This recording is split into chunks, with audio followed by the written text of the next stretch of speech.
Hey guys, in this video I will show you how to add a Tesco Clubcard to Apple Wallet. Alright, so let's begin with the video. So what we want to do is just first load up the Wallet app here. And what we're going to do is click on the plus sign at the top right corner. So from here, we will select debit or credit card. So add debit credit card or store cards to Apple Pay. So Tesco is a store, so we can add it here. So what we want to do is just click on continue. And it's going to load up the camera here, so you can scan your Tesco Clubcard that way.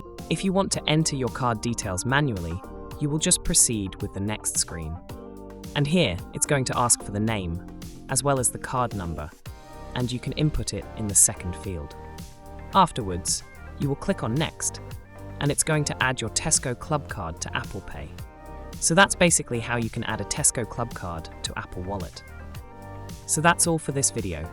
Consider subscribing if you find it helpful, and I'll catch you in the next one. Thanks.